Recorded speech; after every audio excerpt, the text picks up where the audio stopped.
Ngayon, nais naming ibahagi sa inyo ang isang kwento.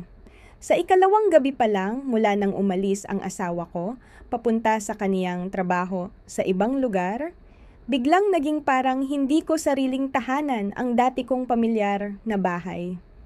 Sa katahimikan ng gabi, may marahang tunog na pumunit sa katahimikan at nagpabangon sa akin. Pagdilat ko, bigla na lang sumulpot sa isip ko ang imahe ng bayanan kong tila may ginagawa na hindi ko maipaliwanag. Simula oon, naramdaman kong ang pag-alis ng asawa ko ay hindi lang basta ilang araw na pagkawalay. Para itong simula ng isang kakaibang misteryong posibleng magbago ng takbo ng buong buhay ko. Kung nais ninyong malaman ang katotohanang nakatago sa kwentong ito, inaanyayahan ko kayong makinig ngayon mismo. Noong araw na kinuha ng asawa ko ang kaniyang maleta at umalis para sa isang business trip. Akala ko magiging mas magaan ang mga araw ko. Maisip ko lang na makakatulog ako ng mahimbing, walang istorbo. Pwede akong kumain kung paano ko gusto at hindi makarinig ng sermon tungkol sa hindi regularis na pagkain na masama sa tiyan. Pero pagkapit ng pinto, bigla na lang naging napaka-personal at nakakalungkot ang katahimikan ng bahay. Ako si Artyom, 32 taong gulang. Mahigit 5 taon na kaming kasal ni Vera. Paminsan-minsan bumibisita sa amin ang biyenan kong si Galina. Ngayon, si Vera ay naka-assign sa isang trabaho nang hindi bababa sa 10 araw at malayo pa, sa Krasnoyarsk. Dahil dito, mas lalo kong naramdaman ang lungkot at kawalan. Sa unang gabi, nakaupo lang ako sa sofa. Bukas ang TV pero wala akong gana manood. Tanging tiktak ng orasan ang naririnig ko, halong ingay ng mga kulisap sa labas. Malakas ang ihip ng hangin dahil taglagas, umaalog pa ang mga bintana. Lalong bumibigat ang pakiramdam ko. Hindi naman ako madaling kabahan, pero kapag wala ang taong nakasanayan mong kasama, talagang nakakaapekto. Bandang 9:00, bigla tumunog ang telepono. Si Bienan ang tumatawag. Nagulat ako dahil bihira siyang tumawag kung hindi mahalaga. Mainit ang tono niya, pero parang may pag-aalangan. Artyom, malayo ang pinuntahan ni Vera. Siguro nababagot ka mag-isa. Kung gusto mo, pwede ba akong tumuloy dyan ng ilang araw? Para hindi ka masyadong nag-iisa. Napahinto ako. Tama naman at may saysay ang alok niya, pero may pagka-awkward din. Maayos naman ang relasyon namin. Marespeto, payapa. Mahal niya ako na parang tunay na anak.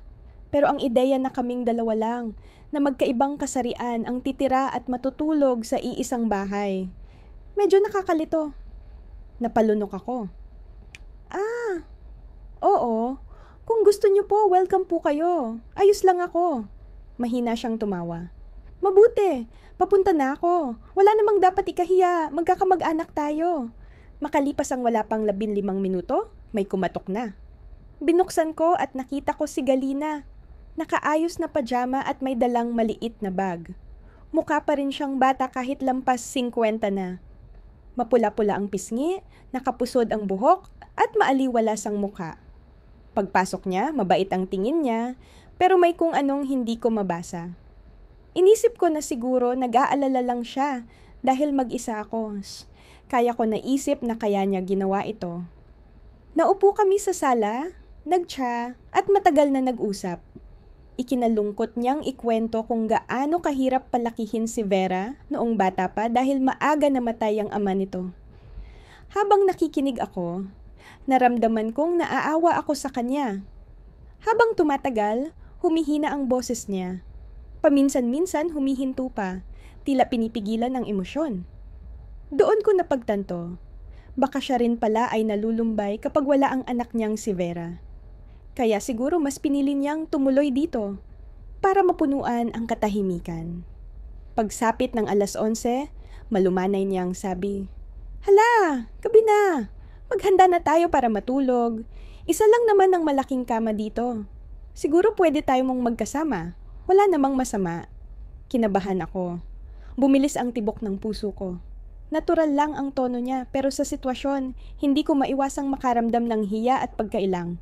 Kinalmot ko ang ulo ko. Baka mas okay kung ako na lang ang matutulog sa sahig, kayo sa kama. Mas komportable. Umiling siya. May bahid ng determinasyon sa mata niya. Ikaw ang lalaki dito. Hindi ka dapat sa sahig. At hindi naman ako ibang tao. Matulog tayo sa kama, magkwentuhan pa sandali, tapos diretso tulog. Sa tapang ng pananalita niya, wala akong nagawa kundi tumango. Ang unang gabi ay lumipas ng walang anumang kakaiba. Pinili kong humarap sa kabilang direksyon para may distansya. Tahimik lang din siya. Tanging mahinang paghinga niya ang maririnig. Pero kakaiba, hindi ako makatulog. Ang pakiramdam na may babaeng katabi. Kahit pabiyanan ko, nakakapanibago. Bandang madaling araw lang ako tuluyang nakatulog. Kinabukasan, gabing-gabi na ako nakauwi mula sa trabaho. Pagbukas ko ng pinto, nadatnan ko si Galina sa kusina, nagluluto. Para bang bumalik ang eksenang parang may asawa ulit ako sa bahay. Masaya siyang nagsabi, "Uy, nakauwi ka na? Maghugas ka muna ng kamay at halika. Kumain ka." Naghanda daw siya ng ilang putahe na paborito ko. Habang kumakain kami, may kung anong init ang gumaan sa dibdib ko. Inasikaso niya ang bawat detalye, nilalagyan niya ako ng pagkain sa plato. Tinatanong kung kamusta ang trabaho ko. Nagulat ako sa ganoong pag-aalaga, pero may kasama ring konting pagkailang. Pagkatapos naming kumain, mabilis niyang inayos ang mesa at may nangiting sabi, "Oh, 'di ba? Kung nandito ako, hindi mo na kailangan kumain ng basta-basta lang." Kinagabihan, nang humiga kami, sinubukan kong ituloy ang nakasanayan ko. Humarap palayo, umaasang makatulog agad. Pero iba ang gabing iyon. Ramdam kong ilang beses siyang nag-iikot ng pwesto. May maririnig pang mahihinang buntong hininga sa dilim. Gusto ko siyang tanungin kung ayos lang siya. Pero umatras ako. Baka masagi ko ang mga personal niyang dinadala. Bandang hating gabi nagising ako. May mahinang liwanag na pumapasok sa siwang ng pinto. Bahagya kong iniikot ang katawan ko at doon ko nakita ang anino niya. Nakaupo, nakasandal sa headboard ng kama, may hawak na kumikislap na bagay. Kumabog ng malakas ang dibdib ko. Hindi ko pa man naintindihan ang nangyayari. Narinig ko na ang mahinang bulong niya. Parang may kinakausap. Natigil ang hininga ko. Nanlamig ang buong katawan ko. Nakakakilabot, pero sabay nakakabighani ang eksena. Hindi ako gumalaw. Nakahiga lang ako, nagmamasid. Ang hawak niya pala ay isang maliit na kahon. Nakatingin siyang mabuti dito at dahil sa kumikislap na liwanag, parang naging mas mahiwaga ang ekspresyon ng mukha niya. Sa gitna ng liwanag at dilim, nanginig ang katawan ko. Ano bang ginagawa ni Bienan sa ganitong oras? Paulit-ulit tumatakbo sa isip ko. Hindi ako makatulog muli. Nakadilat lang ako, nakikinig sa bawat galaw, hinahabol ang kontrol sa hininga ko para hindi niya marinig. Ang imahe niya, nakaupo, hawak ang makinang kahon at pabulong na nagsasalita, tila kumikirot sa dibdib ko sa kakaibang paraan. Hindi lang siya basta nagsasalita. Parang may mga salitang putol-putol, nanginginig, puno ng luha. Pinakinggan ko ng mabuti at doon ko narinig ang pangalan ng asawa niyang matagal nang yumao, ama ni Vera. "Mahal, bakit ka umalis ng napakaaga? Bakit mo kami iniwan ng anak natin ng ganoon katagal?" Napasinghap ako sa lungkot. Ayun pala, inaalala niya ang nakaraan, hinahanap ang pagmamahal na nawala sa kanya. Marahil taon-taon niya itong dinadala ng mag-isa, kahit sa labas ay mukhang matatag siya. Pero habang mas tumatagal ang pagtingin ko, mas lalo kong napapansin na hindi ordinaryo ang kahon. Hindi ito parang pangkaraniwang lalagyan ng alahas. Mukhang luma, gawa sa kahoy, may kupas na ukit.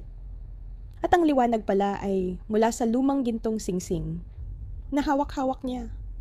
Mahigpit, parang ayaw bitawan. Nalito ako. Pamanang bagay siguro ng ama ni Vera. Pero bakit niya ito ikinukuble? Bakit kadahating gabi lang niya ito kinukuha para kausapin ang yumaong asawa?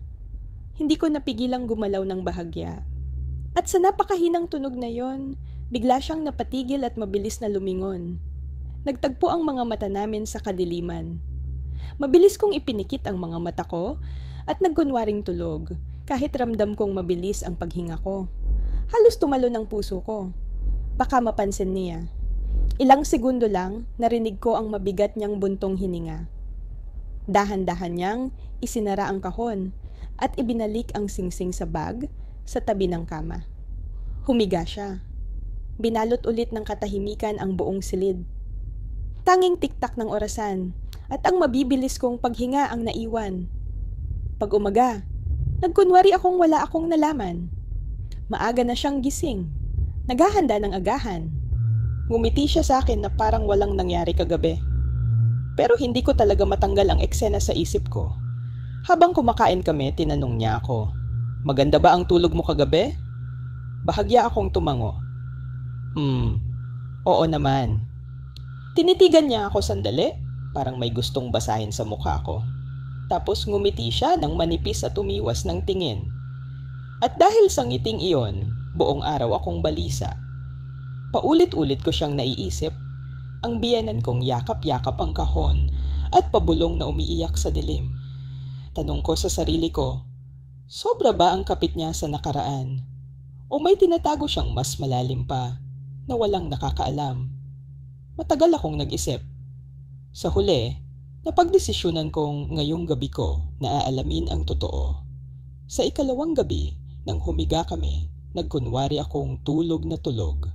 Nakikinig ako sa lahat ng tunog. At tama nga, bandang hating gabi, umupo ulit si Galina. Dahan-dahan kong idinilat ng kaunti ang mata ko.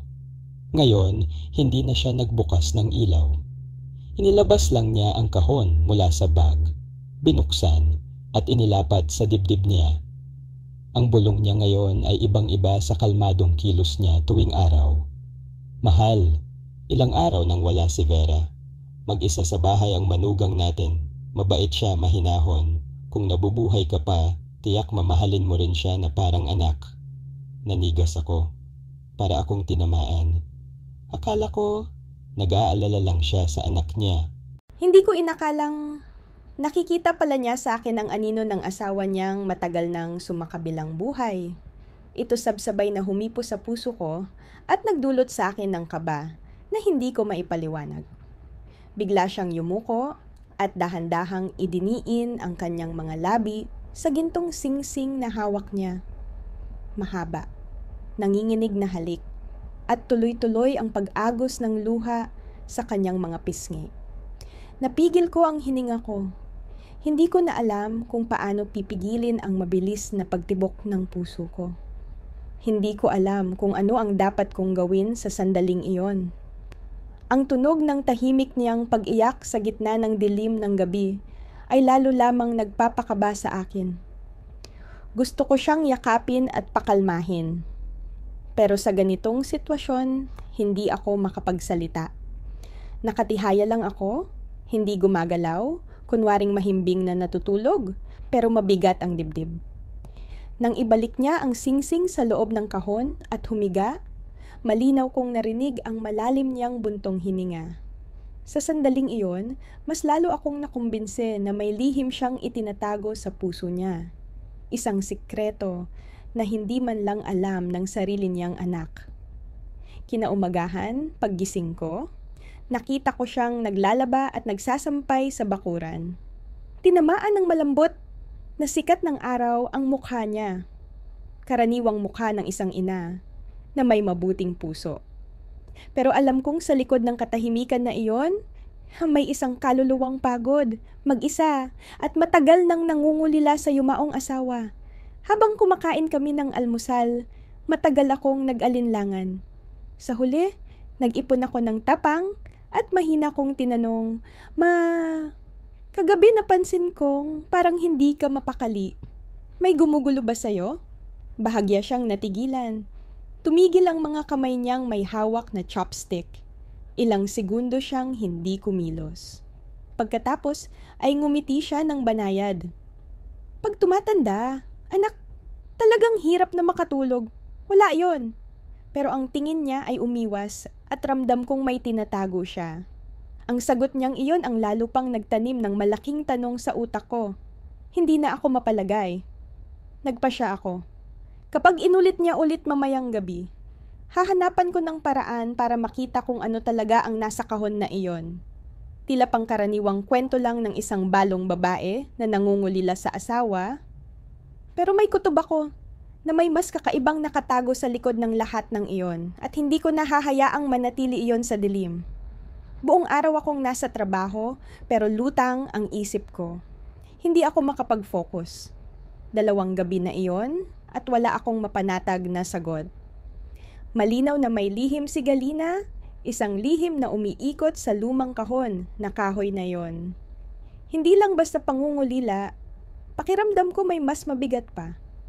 Sa paraan ng pag-iwas ng kanyang mga mata, sa mga luha niyang pinipigilang bumagsak, ramdam kong may sugat siyang hindi niya kailanman binuksan sa kahit kanino.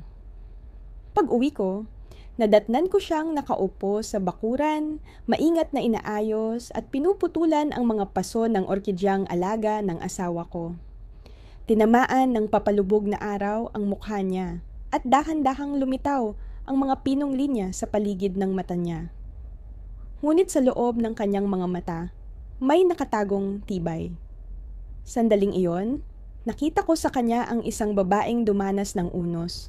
Maraming taong nakipagsiksikan at nakibaka laban sa kapalaran. Mag-isa. Mas lalo ko siyang naawa.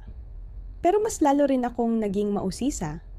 Sa 3 gabi, nagpasya akong gumawa ng paraan para mapalapit sa misteryosong kahon na iyon.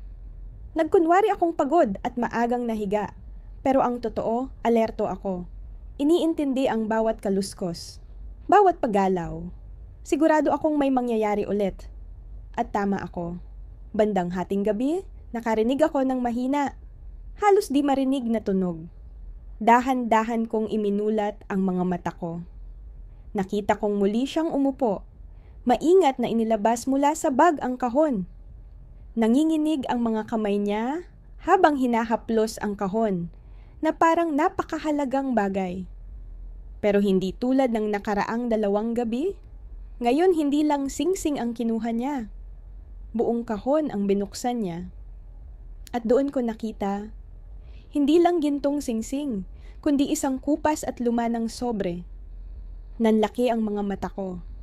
Hindi ako huminga ng ilang segundo habang pinapanood siyang dahan-dahang binubuksan ang liham. Unti-unting tumulo ang luha niya habang sinusundan niya ng tingin ang bawat salita sa ilalim ng mahinang ilaw ng maliit na lampara. Narinig ko ang paos, basag niyang bulong. Galina, kung binabasa mo ang liham na ito, ibig sabihin hindi na ako nakauwi. Parang binuhusan ako ng malamig na tubig. Liham pala yon mula sa ama ni Vera. Iniwan bago siya pumanaw. Hindi ko alam na may ganitong sulat. Hindi man lang nabanggit ni Vera kahit isang beses. Patuloy sa pabulong na pagbabasa si Galina. Bawat salita'y parang tinutusok ang puso niya. Patawarin mo ako dahil iniiwan ko kayong mag-ina. Alam kong mahirap. Alam kong malungkot. Pero naniniwala akong kaya mong maging matatag. Kung sakaling dumating ang araw na mapagod ka, humanap ka ng masasandalan. Huwag kang matakot sa sasabihin ng iba. Naputol ang boses niya. Ang mga luha niya ay dire-diretsong bumagsak. Hindi ko nakayanan at umiwas ako ng tingin. May kung anong malaking damdaming bumangon sa dibdib ko. Isang sakit na hindi ko maipaliwanag. Naunawaan ko sa wakas. Ang mga tao ng pag-iisa niya ay hindi lang basta pangungulila. Isa pala itong pagdurusang nakakulong sa pagitan ng huling habilin ng asawa at inaasahang kabutihang asal ng isang byuda. Bigla niya itong ibinaba, hinawakan ng mahigpit ang singsing, at bumulong ng mga salitang nagpayanig sa buong katawan ko. Aryong! Ang dami niyang pagkakahawig sa'yo. Yung kilos, yung tingin, yung paraan ng pamumuhay. Gabi-gabi, Pag nakahiga ako sa tabi niya, pakiramdam ko, parang ikaw ulit ang katabi ko noon. Napakagat ako sa labi. Mama, alam kong bawal pero itong puso, parang kamatayan ang lamig na dumapo sa akin. Halos tumalon palabas ang puso ko. Hindi ko matanggap ang narinig ko. Oo, malinaw na nag-uusap lang siya sa sarili. Pero sapat yon para guluhin ako ng todo.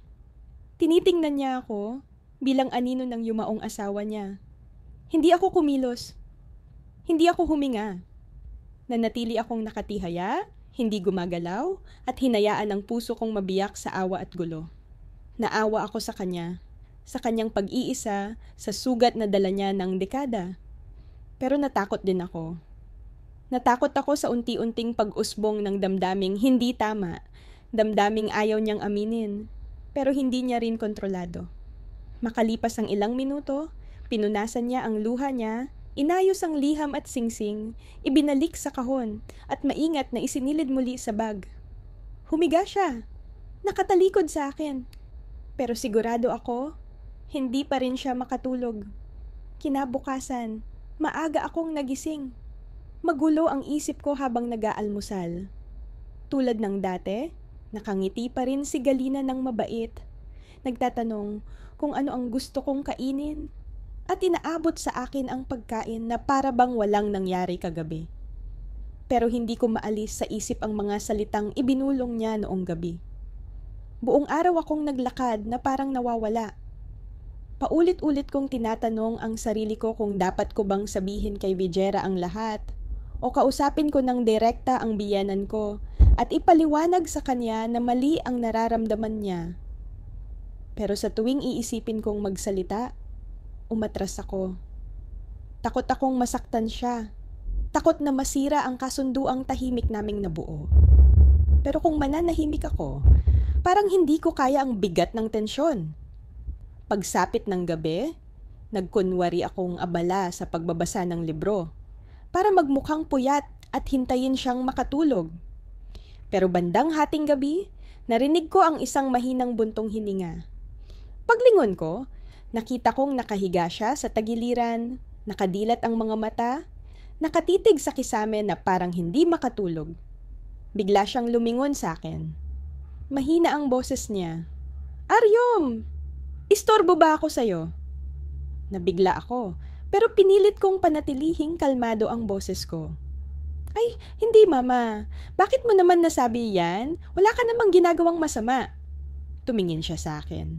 Malabo ang tingin niya.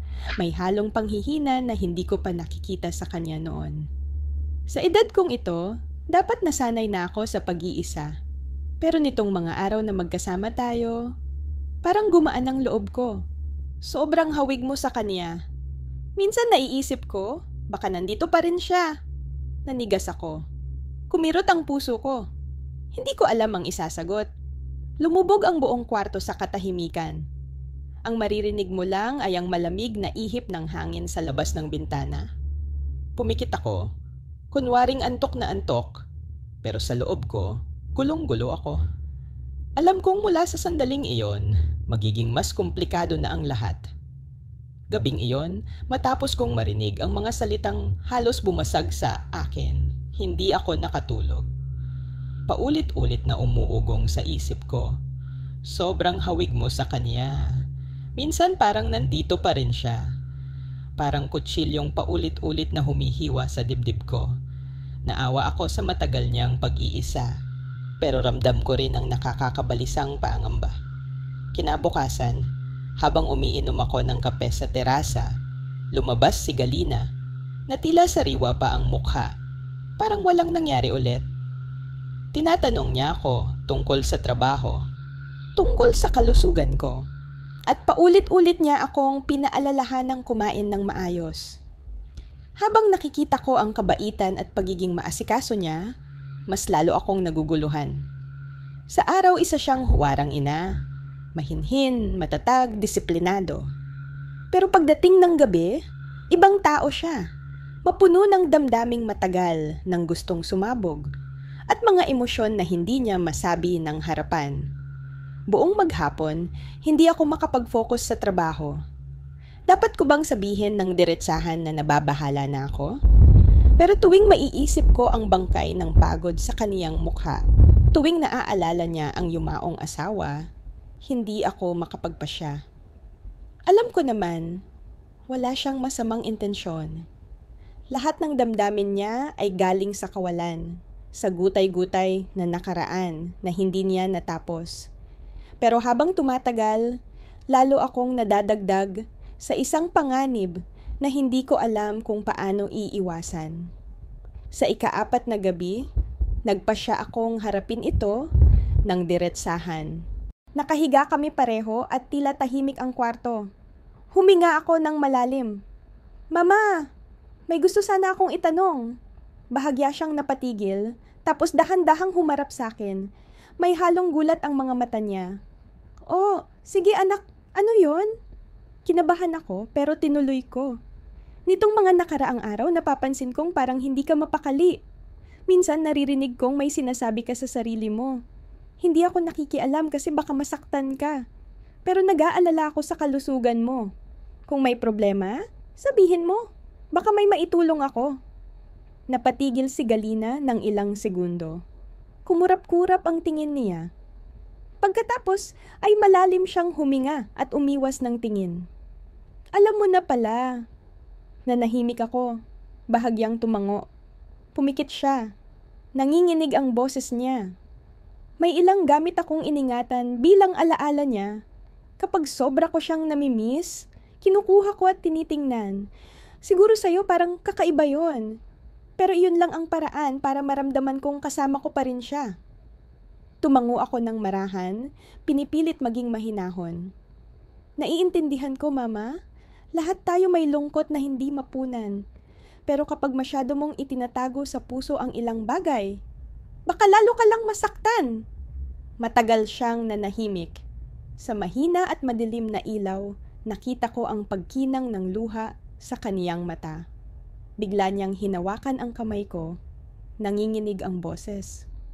"Aryom, sobrang hawig mo sa kanya. Maging ang galaw mo, paraan mo ng paglakad, pati tingin mo. Sa tuwing tinitingnan kita, parang bumabalik ako sa mga kabataan kong lumipas, noong kasama ko pa siya.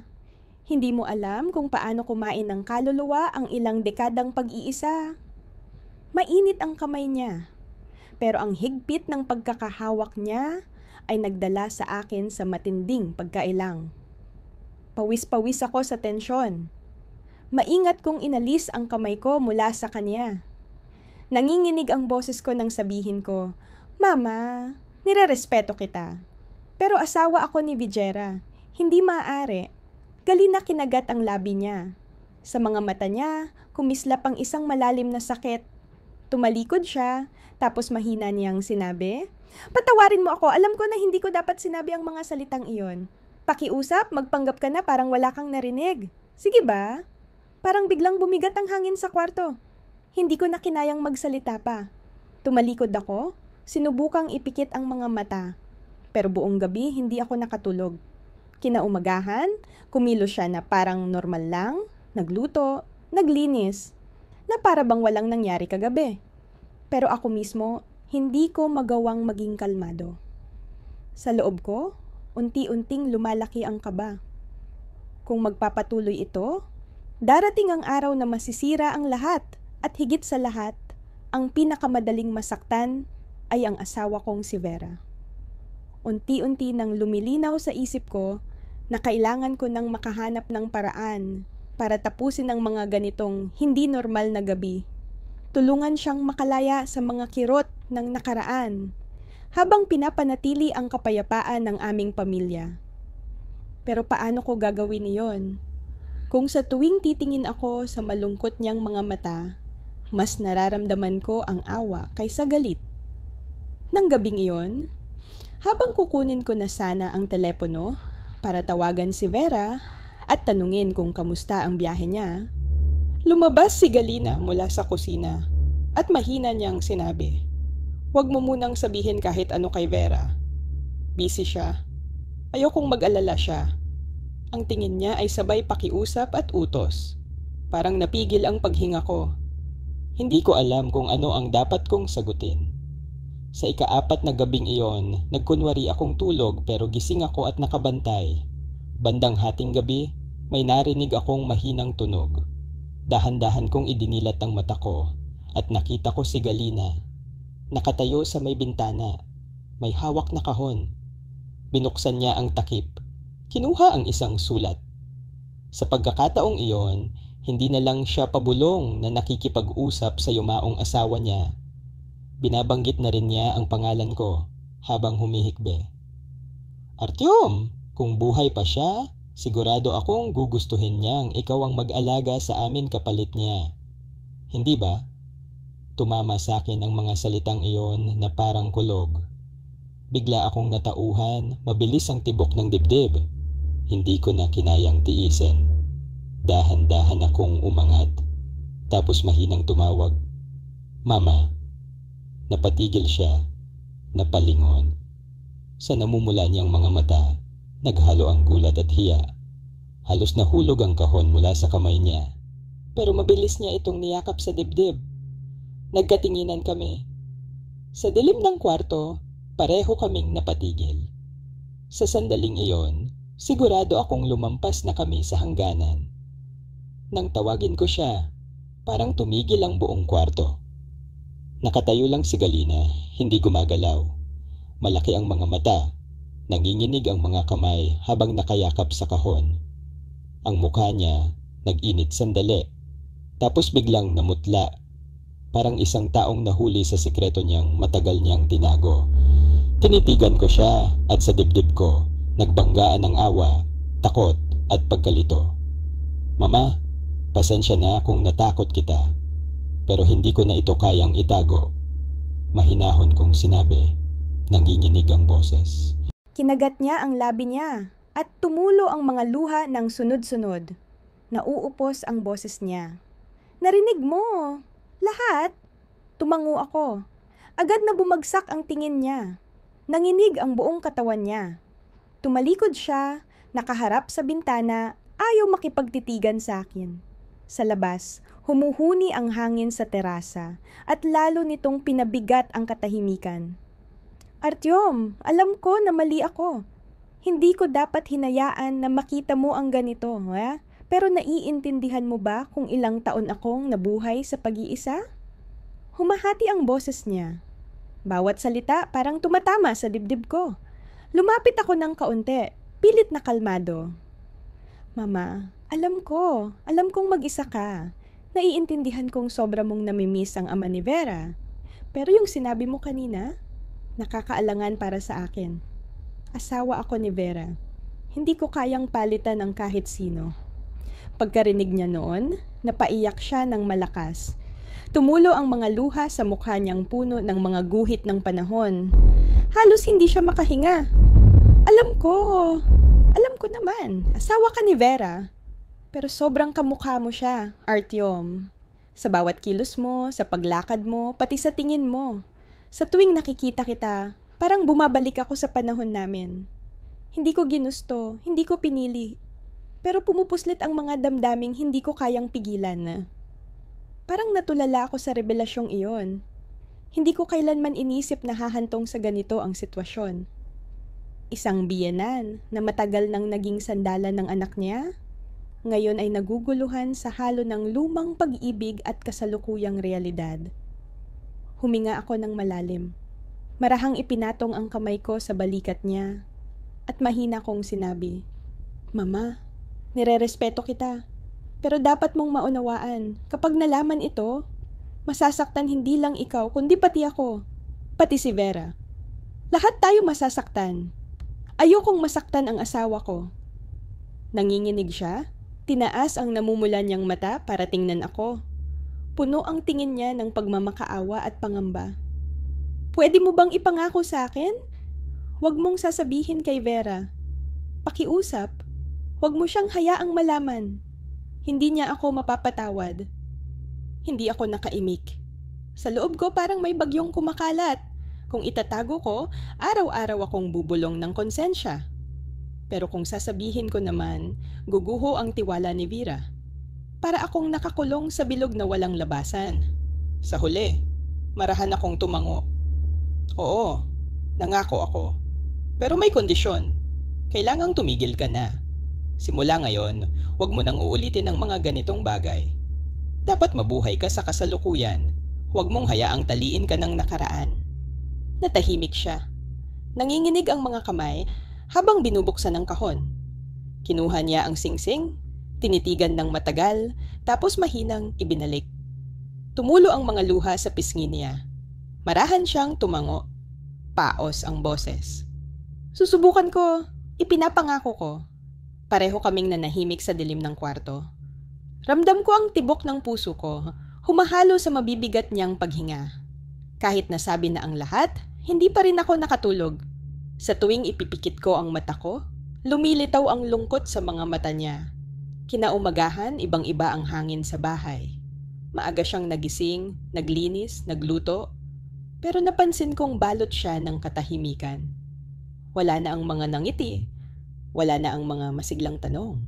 Tahimik siya. Paminsan-minsan, titingin siya sa akin, tapos biglang iiwas. Sa tanghalian, habang kumakain kami, mahina siyang nagsalita.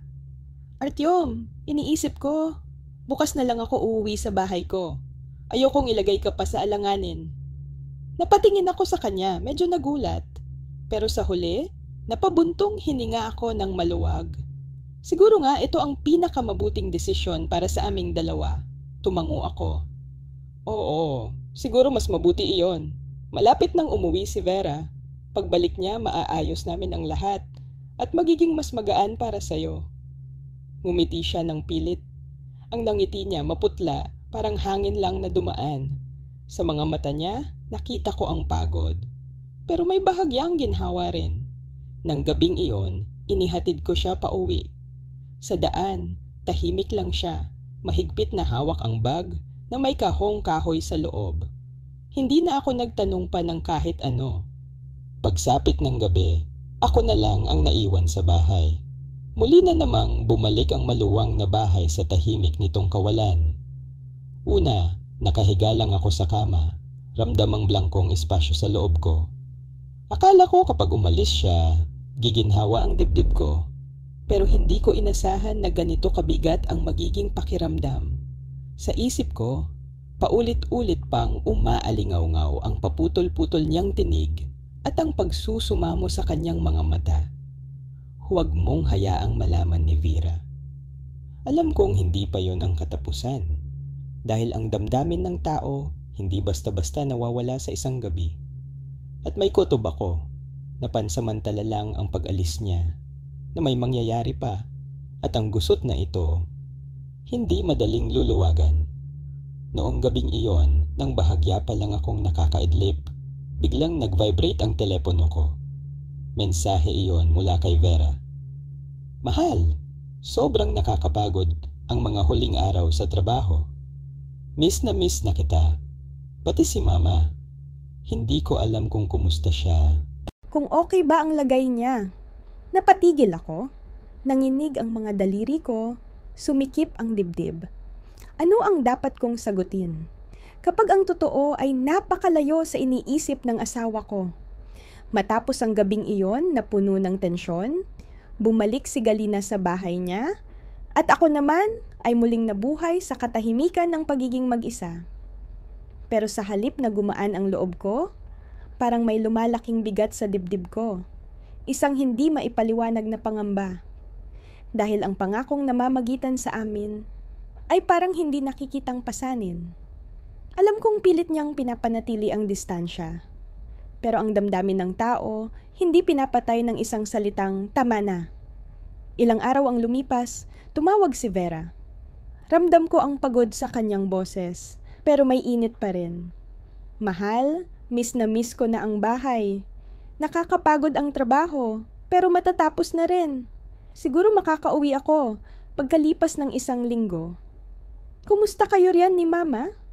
Pagsambit niya ng Mama, bigla akong kinabahan. Sinubukan kong gawing kalmado ang boses ko. Oo, huwag kang mag-alala. Ayos lang lahat. Tapusin mo na lang ng maayos ang trabaho mo.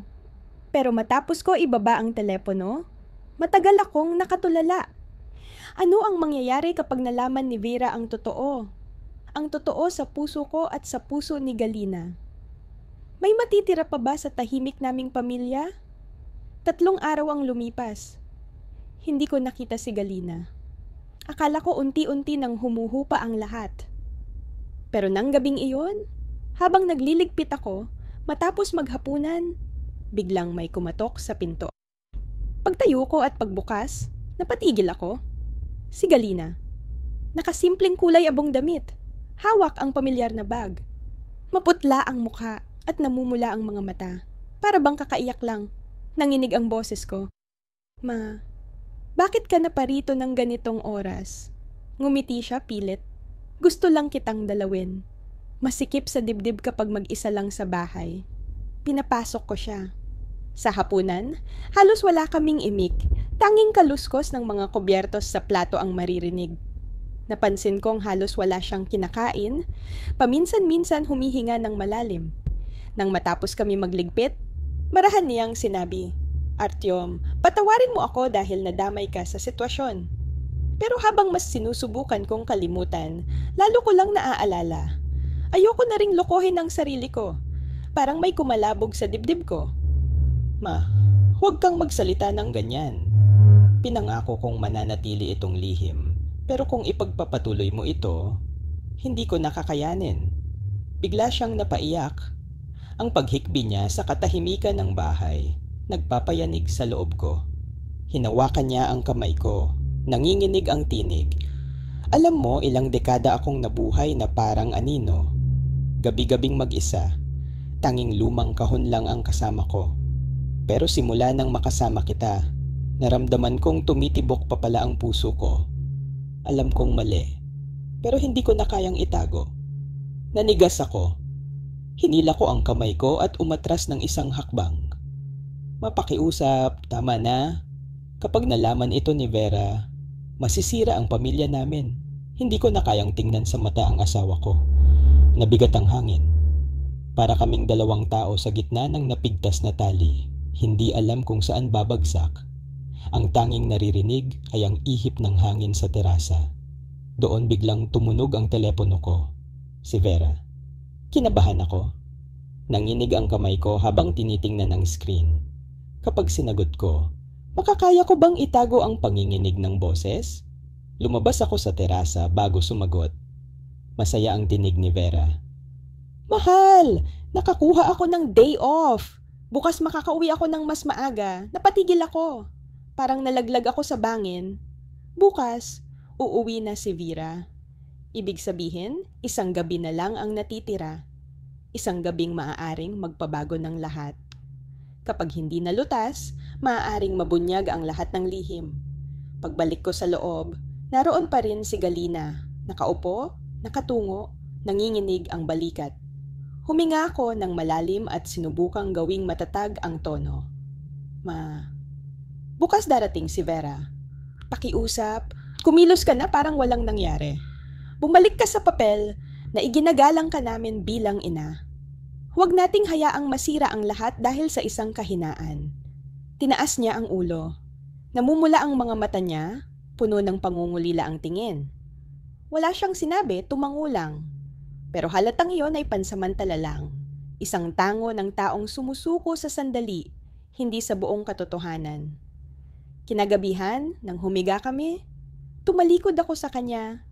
Pilit iniipinid ang mga mata. Pero hindi ako makatulog. Ang maririnig na mahahabang buntong hininga sa likuran ko ay parang naglalagos sa dibdib. Alam kong bukas pagbalik ni Vera, may mababago. Ngunit kung patungo ba iyon sa katahimikan o sa bagyo, hindi ko alam. Kinabukasan, mas maaga akong nagising. Halos hindi ako nakatulog. Iisang bagay ang umuukil-kil sa isip ko. Babalik na si Vera. Sa isang banda, gusto ko siyang umuwi para matapos na ang mga araw na puno ng tensyon. Pero sa kabilang banda, may takot. Dahil ang pagdating niya ang maaaring maglantad ng lihim ko at ni Galina anumang oras. Paglabas ko sa sala, naroon si Galina. Nakaupo, magkakahawak ang mga kamay. Tulalang nakatingin sa labas. Maputla ang muka.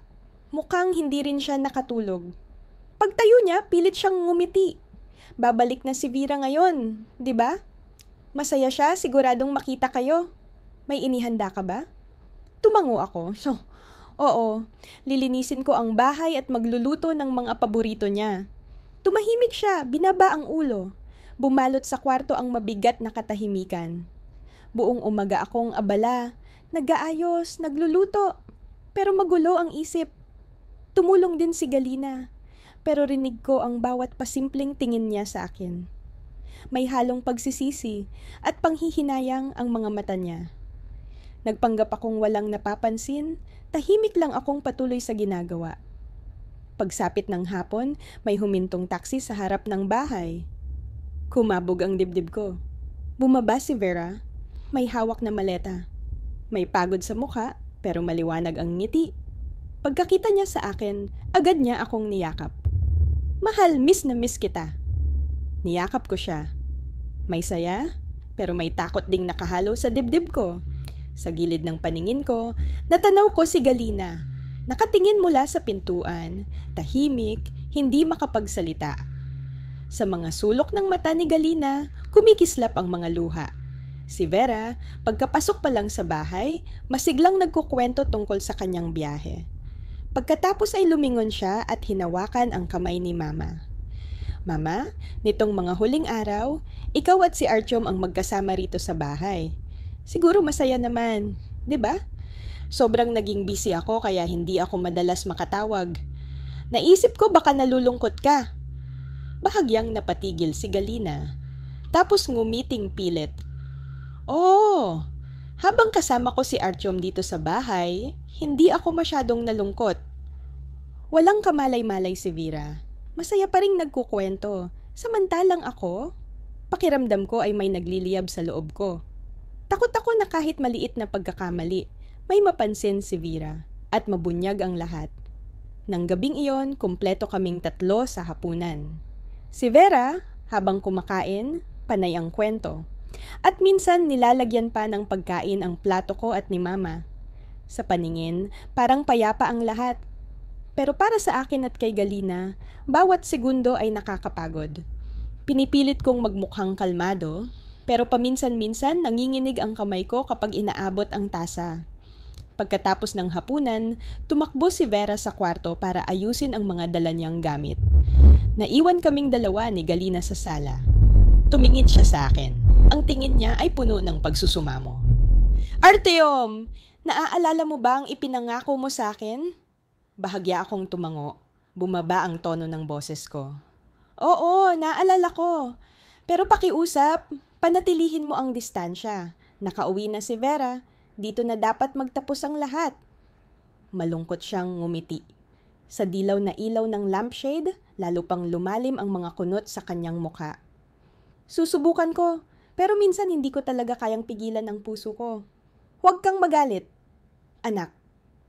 Huminga lang ako ng malalim, hindi nakakibo. Sa kaibuturan ko, alam kong hindi pa ito tapos. Para itong baga na tahimik na nagiinit, naghihintay ng sandaling sumiklab at sunugin ang lahat. Kinagabihan, masayang-masaya si Vera na muli kaming magkatabi, matapos ang matagal naming hindi pagkikita. Panay ang kwento niya bago ako niyakap ng mahigpit at nakatulog ng payapa sa tabi ko. Niyakap ko rin siya, pinipiling namnamin ang sandaling may katahimikan. Pero alam ko, sa kabilang kwarto, nakahiga si Galina, gising, hindi mapakali, nilalamon ng sarili niyang mga iniisip. Bandang hating gabi, habang mahimbing ang tulog ni Vera, may narinig akong mahinang ingay sa pasilyo. Biglang bumilis ang tibok ng puso ko. Dahan-dahan kong inalis ang braso ni Vera na nakapulupot sa akin at lumabas ng kwarto. Sa madilim na ilaw, nakita ko ang anino ni Galina. Dahan-dahang naglalakad papuntang sala. Sumunod ako ng tahimik. Umupo siya sa sofa. Yakap-yakap ang bag niya. Nanginginig ang balikat at maririnig ang mahihinang paghikbi sa katahimikan ng gabi. Nakatayo lang ako sa gilid ng pinto. Natigilan at sumulpot sa dibdib ko ang magkasalungat na damdamin. Awa at galit. Naawa ako dahil nakikita kong naghihirap siya. Pero galit din ako dahil inilagay niya ako sa sitwasyong ito. Sakto namang gumalaw si Vera sa kwarto at mahina niyang tinawag. Artyom! Nasaan ka? Parang kinuryente ako. Narinig iyon ni Galina. Agad niyang pinunasan ang mga luha at tumingin sa akin. Nagmamakaawa ang mga mata. Huwag mong hayaang malaman niya. Mabilis akong bumalik sa kwarto, humiga sa tabi ni Vera at niyakap siya. Bahagya lang siyang gumalaw, tapos tulog ulit. Ako naman, parang sasabog ang dibdib. Alam kong simula sa sandaling iyon, mas malapit na sa panganib ang lihim namin kaysa dati. At kapag lumabas ang katotohanan, maililigtas ko pa ba ang pamilya namin? Kinabukasan, maaga talagang nagising si Vera. Siguro dahil sabik siyang makauwi. Masigla niyang inaayos ang mga gamit at naghanda ng mga masasarap na pagkain. Ang buong kusina ay napuno ng tawanan niya at kahit paano parang naging mas mainit ang bigat ng bahay. Tahimik lang akong nakatayo. Pinapanood siya. Masaya, pero kinakabahan. Gusto ko ng buong buo ang katahimikan na ito.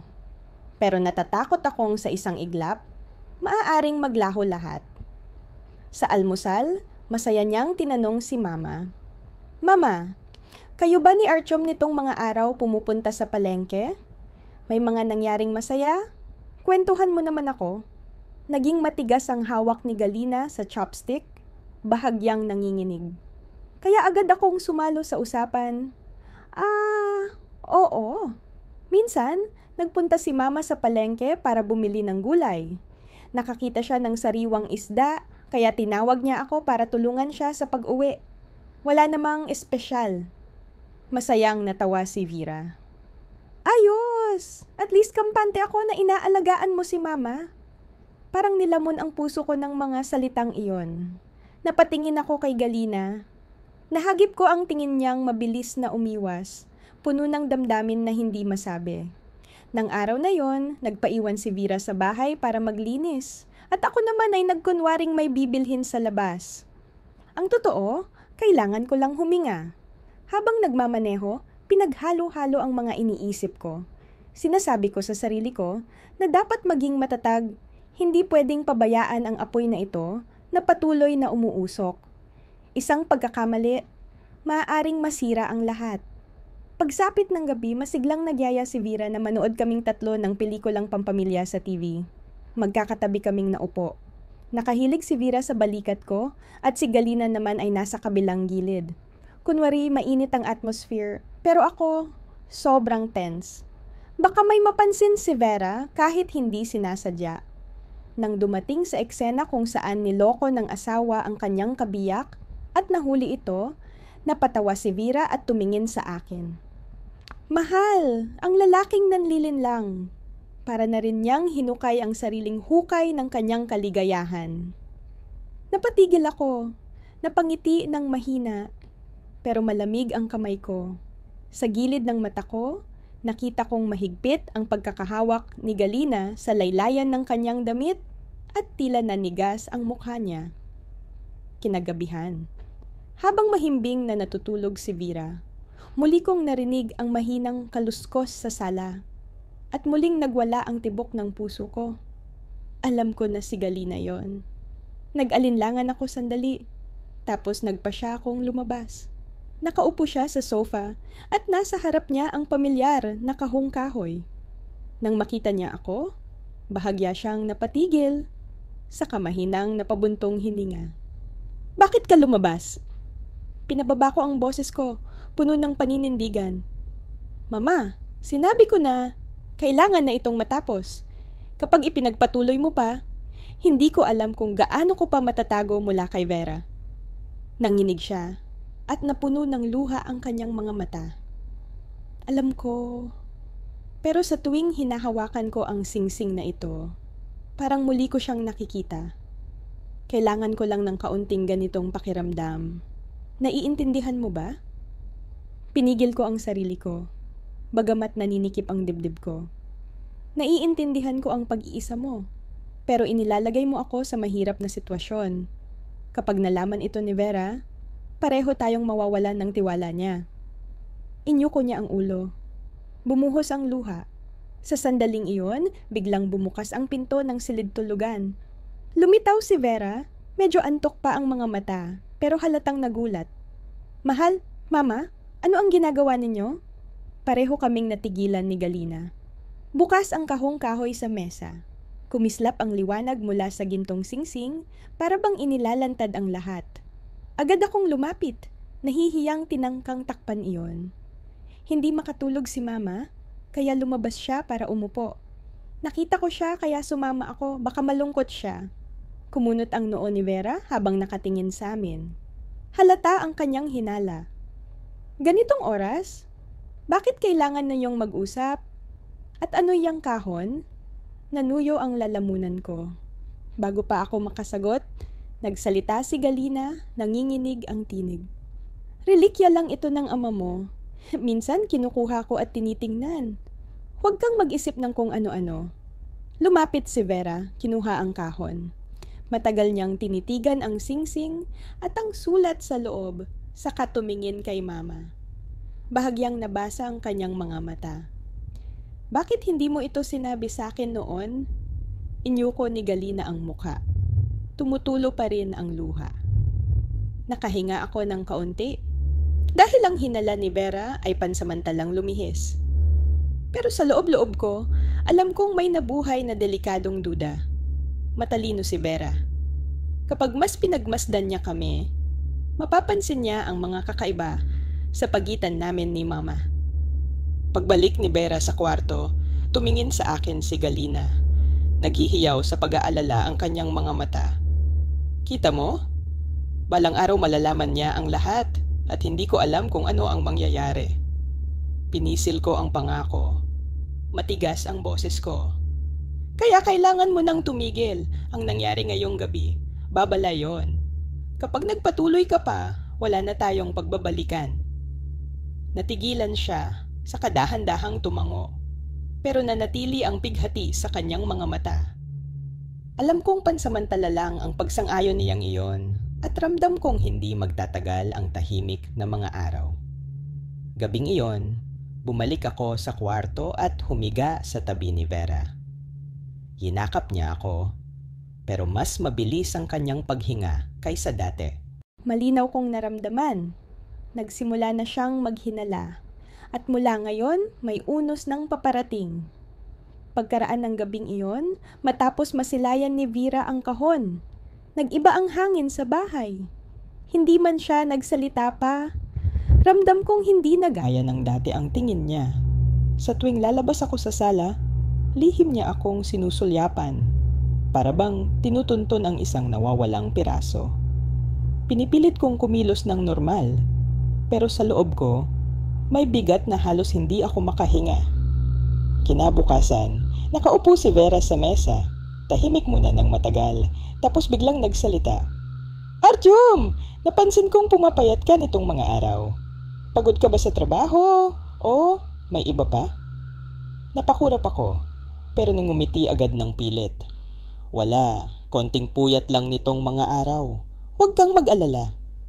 Tumango siya ng marahan. Pero ang titig niya ay tumagos, nagbigay sa akin ng kilabot.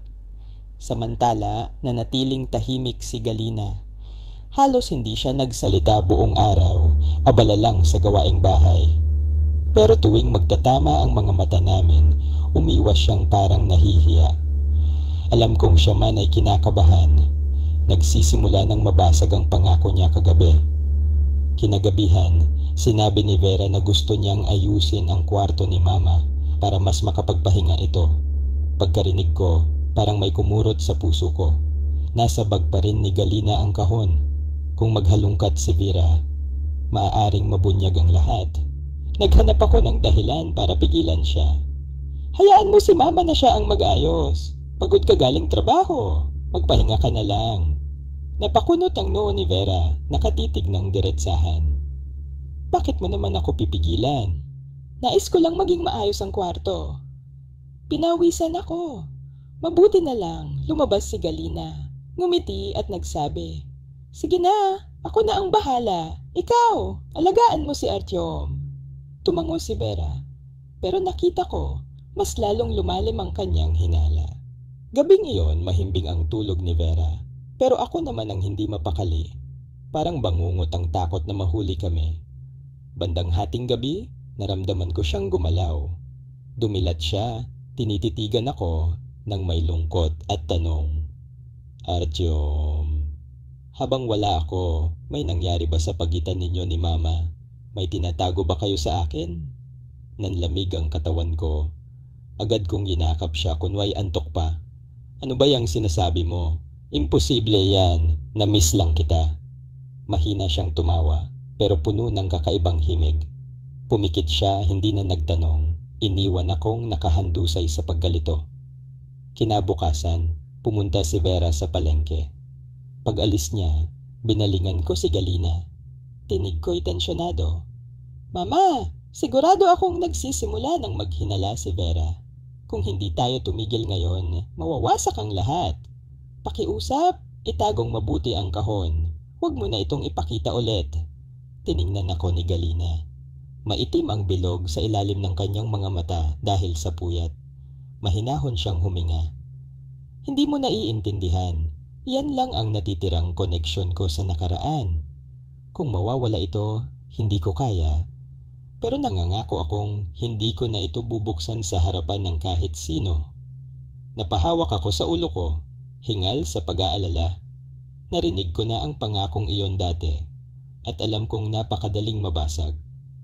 Kinagabihan, bumalik si Vera bitbit ang maraming bilihin. Sabi niya, maghahanda siya ng marangyang hapunan para sa pamilya. "Apo kami niya nebolo, wis mamo ispalya delno, ilivadnoy komnache." Habang wala pa ako, magkasama ba kayo ng mama ko natulog o magkahiwalay? Я оцепенел, не успев ответить. Галина поспешно заговорила. "Я спала отдельно. Конечно. Napatigilan ko, hindi agad nakasagot at mabilis na sumabad si Галина. Magkahiwalay kami natutulog. Siyempre. Что за странный вопрос?» Вера посмотрела прямо мне в глаза. Губы улыбались, но взгляд был холодным. "Anong klaseng tanong yon?" Tumingin ng diretso sa akin si Vera. Nakangiti ang labi, pero malamig ang mga mata. Я просто спросила, "Чего тебе волноваться?" Мое сердце колотилось. Nagusisa lang naman ako. "Bakit ka ba kinakabahan?" Kumakabog ang dibdib ko. Я знал, что Вера уже многое заметила. В ту ночь после ужина Вера притворилась. Alam kong marami nang napapansin si Vera. Nang gabing iyon pagkatapos ng hapunan, nagkunwari si Vera на что убирает посуду, но я увидел, что она вошла в комнату мамы. Я в панике nag-aayos ng mga plato, pero nakita ko siyang pumasok sa kwarto ng mama. Kinabahan ako ng husto. Последовал за ней. Но когда дошел до двери, я услышал, как Вера спрашивает, sinundan ko siya. Pero pagdating ko sa pinto, narinig ko ang tanong ni Vera. "Мама, я хочу внимательно посмотреть на ту коробку. Мне интересно, что написал отец в мама. Gusto kong tingnan ng mabuti yung kahon. Gusto kong malaman kung ano ang isulat ni папа sa письме." Галина замолчала, затем тихо ответила, "Это дела взрослых. Тебе не стоит liham." Tumahimik si Galina, saka mahinang sumagot, "Usapang pangmatanda yon. Hindi mo kailangang bespo